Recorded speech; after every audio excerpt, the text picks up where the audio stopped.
this is Perch. What is it going to take to land digital? I know a lot of you right now are already typing in the comments, I will never read digital, and that's fine.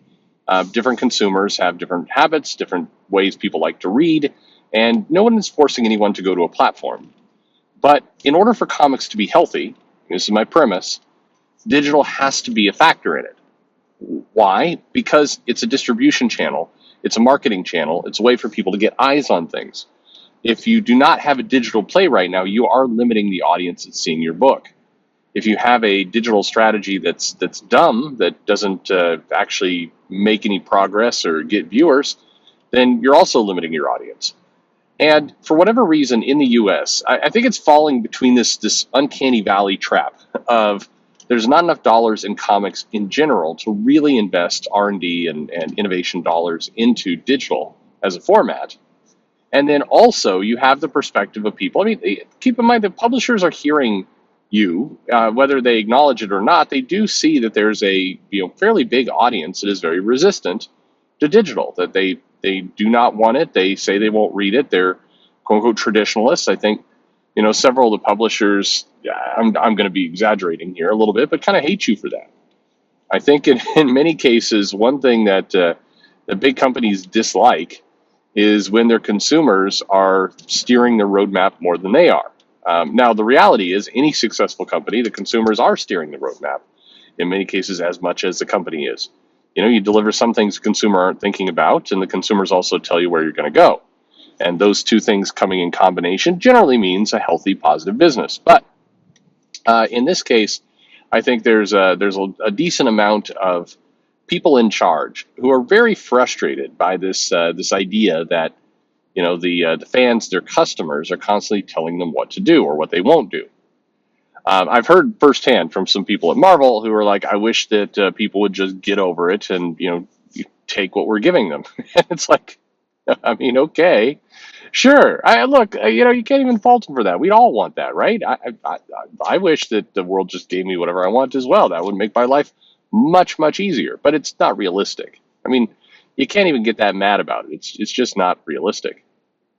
So here we are, and with digital, we continue to find ourselves in a place in the U.S. where it just doesn't match what people want to buy, how people want to read, what people want to pay for. In Japan, things have flipped over. Now, in part, it's because of various factors. You have a society that travels on train a lot, so reading manga on it's tough to cart around paper products when you're going to and fro the station. Salarymen and other people at older ages, it's more acceptable to read comics, so it's perfectly fine to whip out a comic book on the train and read it. But the challenge is you're going to have that on your phone. What does crack me up, by the way, is there's a decent amount of reading in Japan that's happening on their mobile device. And one of the complaints we have here in the U.S. is it needs a big screen like a tablet in order to read the digital comic. And Japan, Korea, several of those markets have just moved to a tiny phone, and in some cases, very small phone. The iPhone does well in Japan, but there's plenty of people who are still, on very, very small phones that, SoftBank or companies like that are cranking out. Actually, SoftBank KDDI is the one that has the smaller phones. Anyway, they all have different models. But it's so in the U.S. we don't have that. Webtoon has done very well, of course, top as others. These are primarily in the U.S. people reading, again, on their phone. The entire format of how you read the comic has changed. So they kind of went into a completely new area, did the big vertical scroll, fits the device, fits the model. They tuned to what people were going to be using. That made a lot of sense as well. But what is kind of an awkward, annoying factor is that the big publishers or Image or even the smaller publishers, funny enough, if you are a tiny publisher, or you're somebody relatively new, or you're Dynamite, or you're, not a small publisher, but kind of a medium publisher, you could own the digital space if you have the right idea. If you have the right product to go to market, you could easily take over because your competition is really nobody. Marvel Unlimited exists, DC Universe exists, neither of which is a particularly good product, and it's very clear to everybody who's using it that they are really just taking their existing printed file, the e-files from their printed books, and they're just throwing it onto, a tablet and calling it a day. There's not much thought beyond that. Amazon has played in this space with Comixology, but it's still it feels pretty clear to the people outside that it's not part of their core business. And that's not, by the way, a knock against comics. Amazon's core business is a multi-billion-dollar, shopping merchandising business. Comics are a tiny, tiny fraction of that. They're playing in that space simply because they want to own media, they want to own digital, they want to own these content platforms, and they're right to do it, just like their Amazon Play, business. Amazon Play, Amazon Prime, their movie business.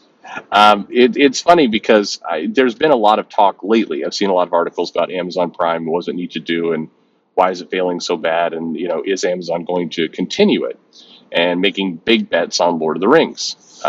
The Boys was very successful for them. Invincible was very successful, and Amazon is hoping for Lord of the Rings to be a big smash hit. Now, my feeling, by the way, just as a quick segue, I don't think the Lord of the Rings series on Amazon is going to be a big smash hit. Now, we'll see. I kind of suspect there's going to be claims that it's breaking records no matter what, but is it going to beat, The Boys? I don't know. I think and it's not, by the way, because of any kind of politically correct casting of the characters. I think it's going to be because there's a certain saturation point for Lord of the Rings, and I think we hit it. The Hobbit didn't exactly generate a lot of buzz. It made money, no doubt about it, but it wasn't this, event that the original Lord of the Rings trilogy, not even the original, but the Peter Jackson trilogy was. I think that people are kind of like, yeah, we're good. We're good. We didn't need more of it. So I'll be a little surprised if it does huge business.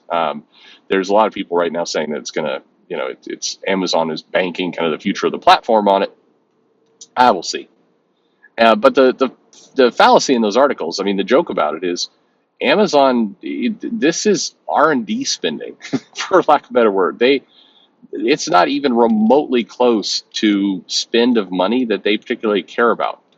Their cloud business, their tech business, their SaaS business, and their shopping, their merchandising business is, dwarfs any of these attempts. So they can continue to fool around in this space for decades and won't matter whether they succeed or not. I mean, they need to succeed for strategic reasons, but it's not going to be money that causes them to pull back.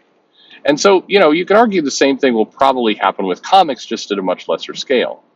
I think where Amazon's concerned, they just want to fit it in. But I say all of that because who's the innovator? Who's the disruptor? Who's the company that's coming in and is really trying to define how digital is going to work for comics in the US?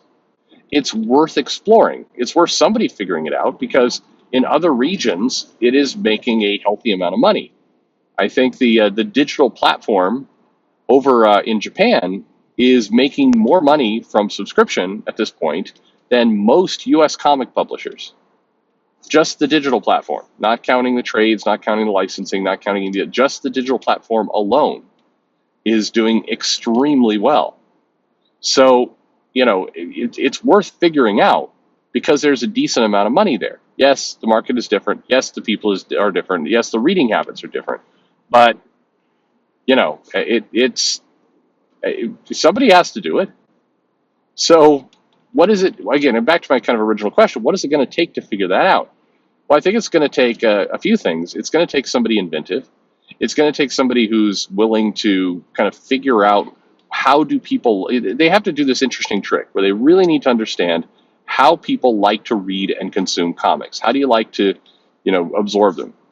When they're in paper, when they're sitting on your lap, wherever it happens to be. When people are reading a comic, what is it about the experience that they really love? It's not the paper. Nobody loves paper, but they do love holding it in their hand. They love turning the page at their own pace. They love being able to kind of move at their own rate. All of these things are part of that reading experience, which is why some of the early digital efforts in the U.S. were so disastrous because they tried to get fancy with it. They tried to make it into a movie where I could just tap at the button and it would automatically move to a new panel and everything else. There's a few people who will like that feature, but most will not. Most people, they just want to be able to read the comic, as they read the comic, and everybody's going to be a little different. And as soon as you start implementing kind of animations and technology into that, you're disrupting that experience.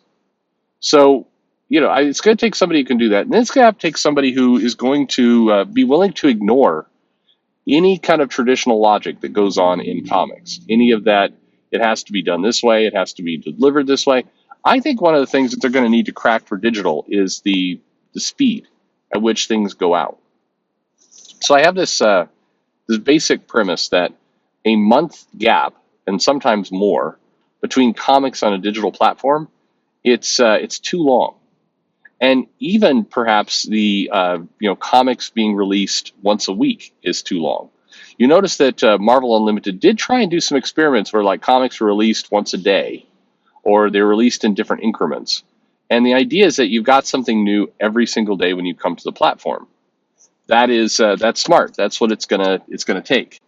There's going to need to be a far faster, far bigger pace of what's going on. I think the platforms have kind of been leaning on the idea that if you haven't read comics for a while, you come into this all-you-can-eat platform, you'll read whatever comics you want, that day, and then you read some more the next day because there's just a bunch of books you haven't read from kind of their historical archives. But that's not, people want new. They know the difference between it's something that's always been there and they're just getting to it versus new. So they're going to have to figure that out. But overall, digital is a fascinating topic, and I think it's interesting for people, including those of you out there right now who have no interest in it, dislike it, won't ever use it. It's important that we start to steer it. It's important that we kind of actually put some effort toward this and try and figure out how to make it work. Because otherwise, time is going to get away from us, and eventually, somebody will figure this out. But it would be better if we were putting ourselves more in the driver's seat with how that gets done. Anyway, let me know your thoughts on digital. What's it going to take? Who's going to do it? Who's finally going to crack this mystery? Let me know in the comments below. Like and subscribe, of course, and thanks for listening.